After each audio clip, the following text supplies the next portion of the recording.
Canto 3. The Glory and the Fall of Life.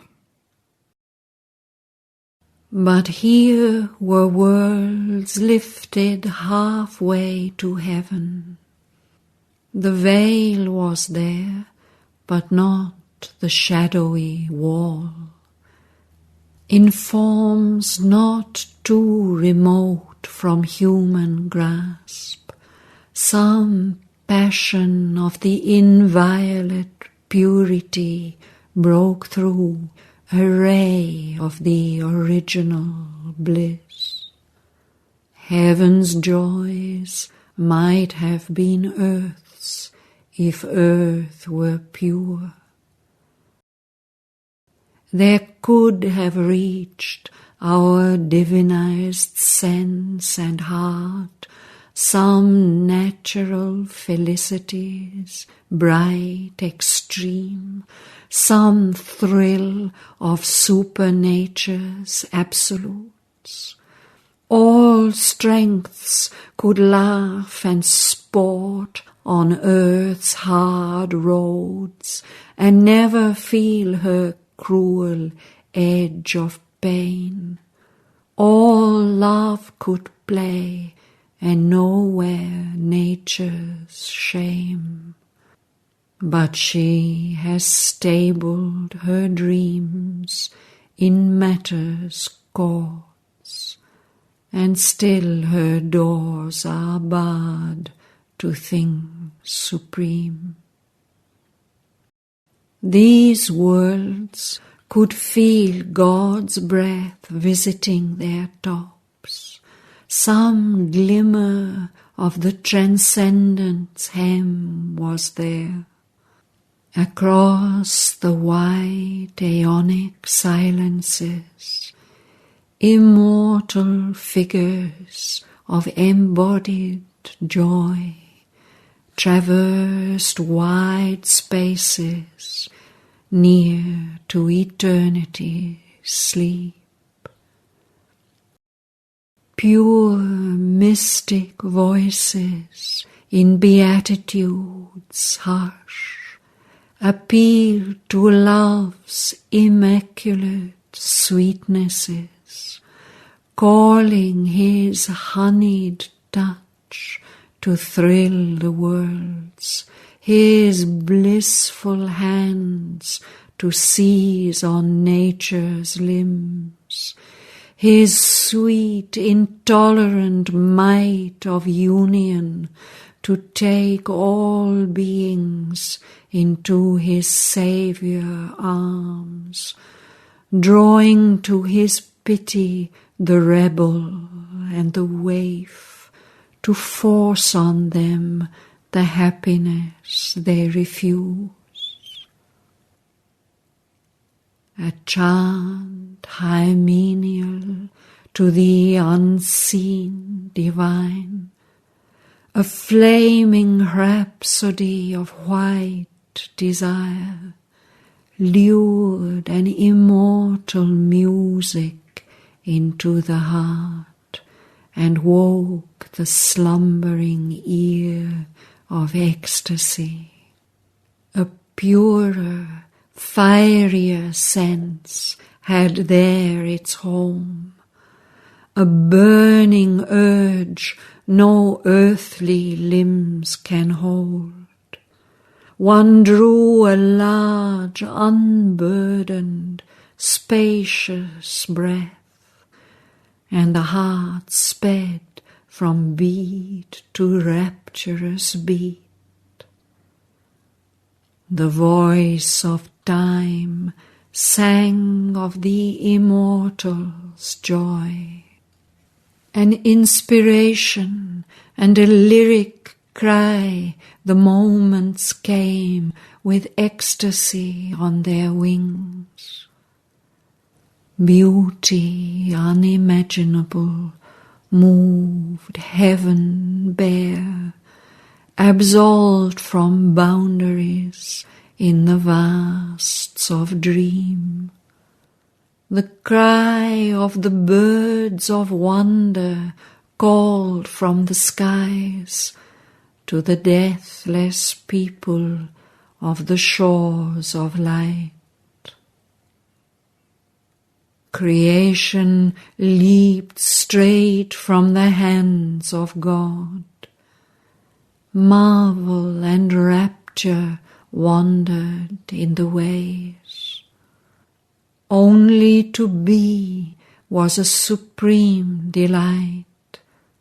Life was a happy laughter of the soul, and joy was king with love for minister. The Spirit's luminousness was bodied there. Life's contraries were lovers or natural friends, and her extremes keen edges of harmony. Indulgence with a tender purity came and nursed the God on her maternal breast. There none was weak, so falsehood could not live. Ignorance was a thin shade protecting light. Imagination the free will of truth. Pleasure a candidate for heaven's fire. The intellect was beauty's worshipper. Strength was the slave of calm spiritual law. Power laid its head upon the breasts of bliss. There were summit glories inconceivable, autonomies of wisdom's still self-rule, and high dependencies of her virgin Son, illumined theocracies of the seeing soul, throned in the power of the Transcendent's ray. A vision of grandeurs, a dream of magnitudes, in sun-bright kingdoms moved with regal gait. Assemblies, crowded senates of the gods, life's puissances reigned on seats of marble will. High dominations and autocracies and laurelled strengths and armed imperative mights. All objects there were great and beautiful. All beings wore a royal stamp of power. There sat the oligarchies of natural law. Proud, violent heads served one calm monarch brow. All the soul's postures donned divinity. There met the ardent mutual intimacies of mastery's joy and the joy of servitude, imposed by love on love's heart that obeys, and love's body held beneath a rapturous yoke.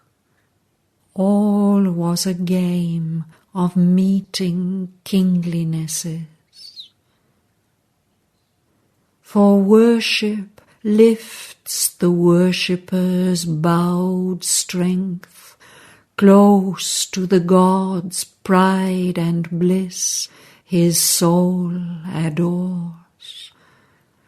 The ruler there is one with all he rules. To him who serves with a free, equal heart. Obedience is his princely training school, his nobility's coronet and privilege.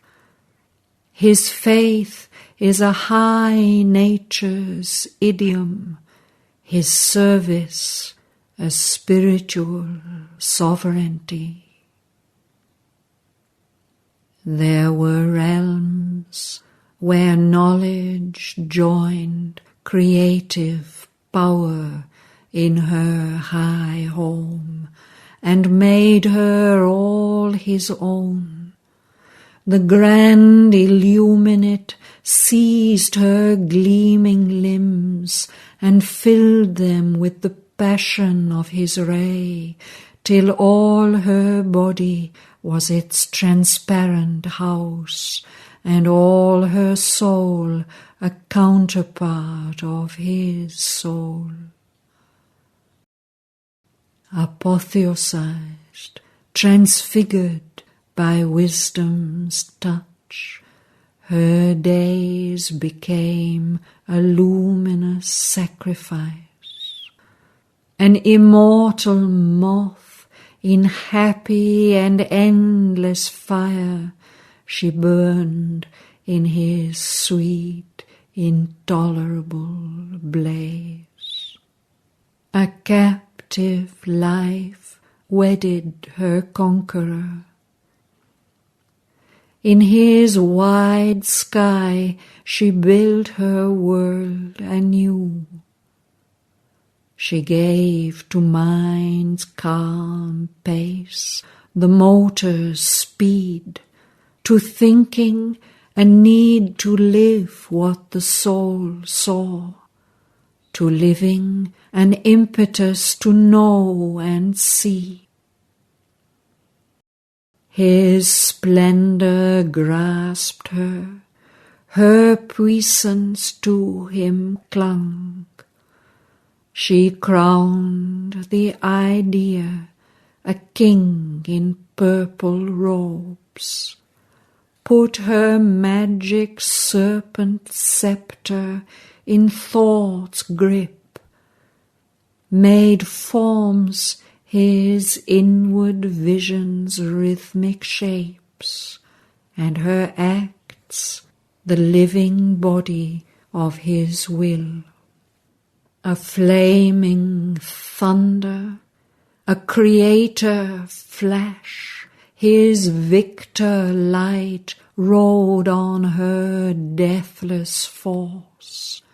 A centaur's mighty gallop bore the god. Life throned with mind, a double majesty. Worlds were there of a happiness great and grave, and action tinged with dream, laughter with thought, and passion there could wait for its desire until it heard the near approach of God. Worlds were there of a childlike mirth and joy, a carefree youthfulness of mind and heart, found in the body a heavenly instrument. It lit an aureate halo round desire, and freed the deified animal in the limbs to divine gambols of love and beauty and bliss.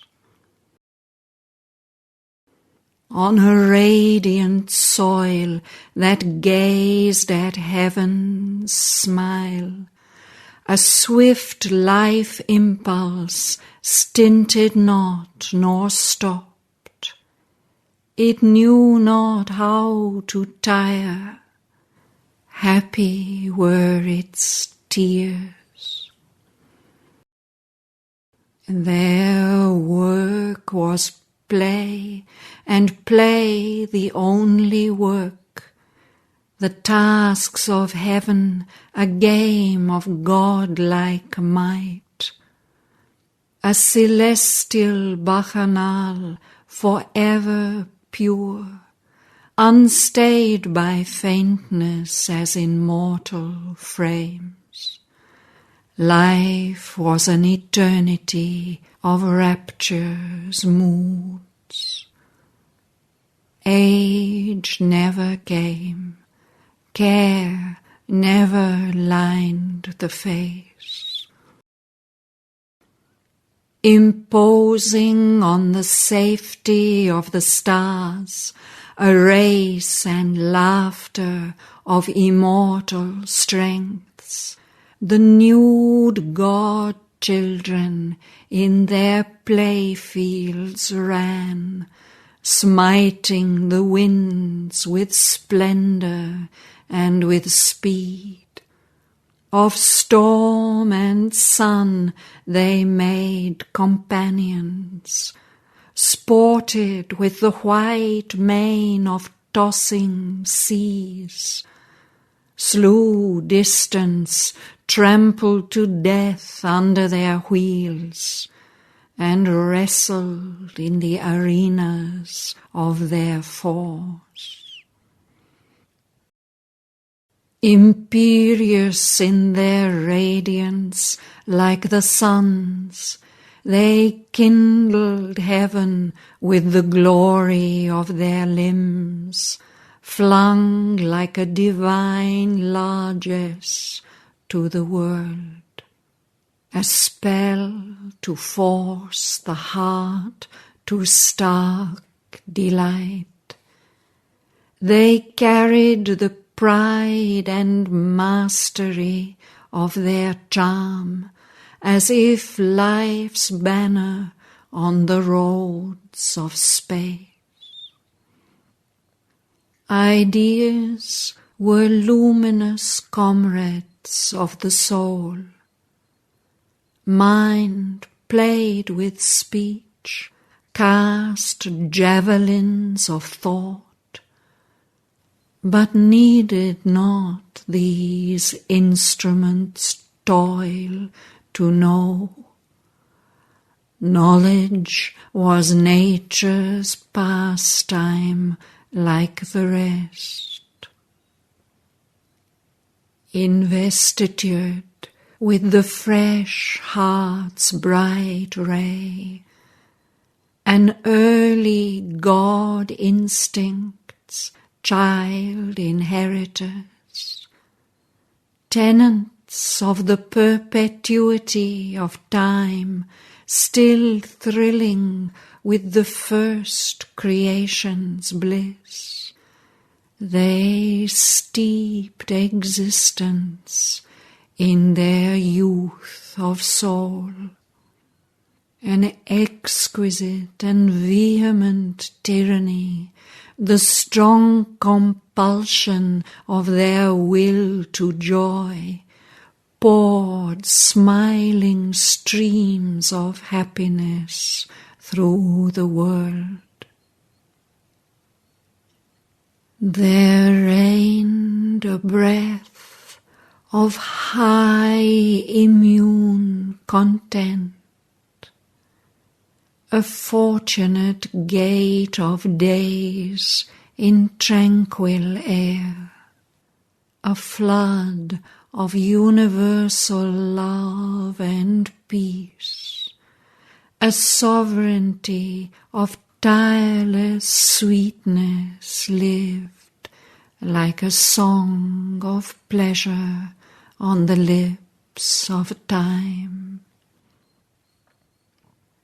A large spontaneous order freed the will, a sun-frank winging of the soul to bliss, the breadth and greatness of the unfettered act, and the swift fire heart's golden liberty. There was no falsehood of soul severance, There came no crookedness of thought or word to rob creation of its native truth. All was sincerity and natural force. Their freedom was sole rule and highest law. In a happy series climbed or plunged these worlds, in realms of curious beauty and surprise, in fields of grandeur and of Titan power.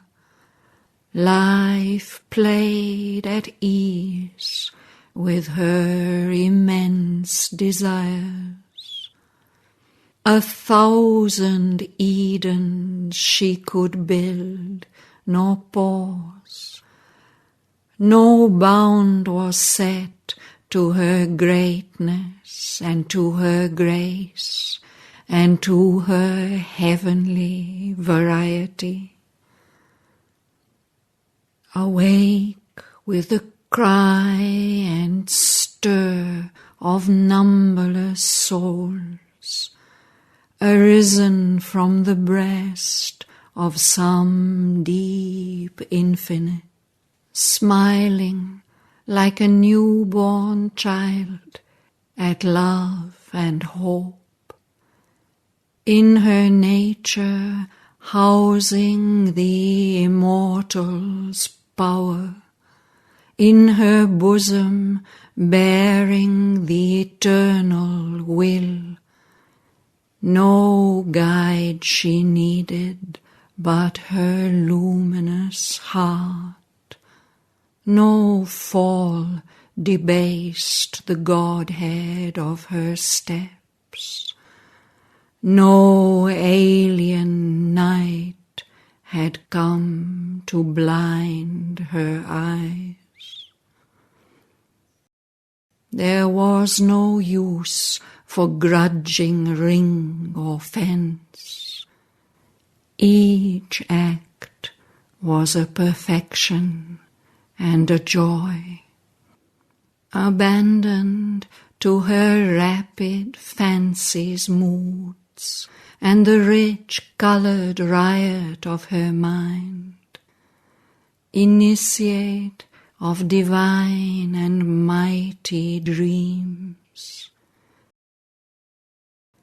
magician builder of unnumbered forms, exploring the measures of the rhythms of God. At will she wove her wizard wonder dance, a Dionysian goddess of delight, a bacchant of creative ecstasy.